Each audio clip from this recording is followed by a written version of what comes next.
আমরা গণভবন জয় করেছি, এবার জাতীয় সংসদকে আমরা জয় করব।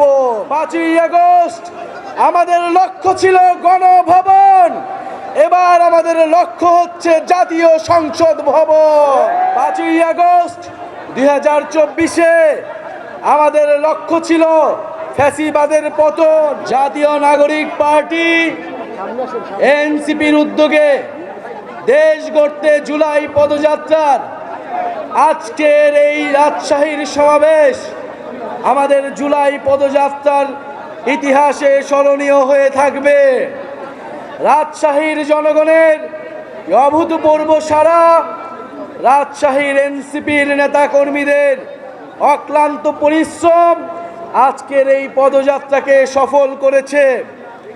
প্রিয় সংগ্রামী বন্ধুগণ, আপনারা ইতিমধ্যে শুনেছেন জুলাই গণ অভ্যুত্থানের 1 বছর হতে যাচ্ছে। অনেক স্বপ্ন নিয়ে আমরা রাজপথে নেমেছিলাম, অনেক স্বপ্ন নিয়ে আমার ভাই আবু সাইদ পুলিশের বুলেটের সামনে বুক পেতে দিয়েছিল, অনেক স্বপ্ন নিয়ে আমার এই রাজশাহীর ভাইয়েরা শহীদ হয়েছিলেন।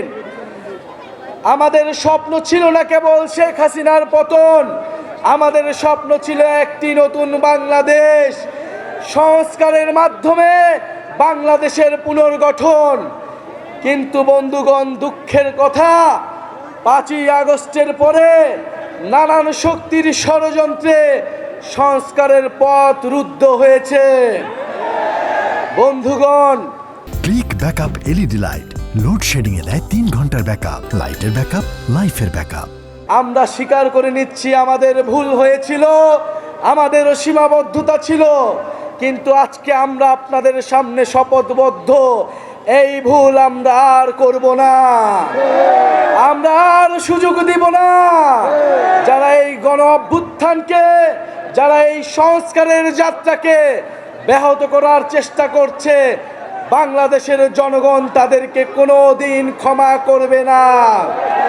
প্রিয় বন্ধুগণ, 5ই আগস্ট 2024-এ আমাদের লক্ষ্য ছিল ফ্যাসিবাদের পতন, এবার আমাদের লক্ষ্য হচ্ছে বাংলাদেশের পুনর্গঠন। প্রিয় বন্ধুগণ, 5ই আগস্ট আমাদের লক্ষ্য ছিল গণভবন, এবার আমাদের লক্ষ্য হচ্ছে জাতীয় সংসদ ভবন। আমরা গণভবন জয় করেছি, এবার জাতীয় সংসদকে আমরা জয় করব।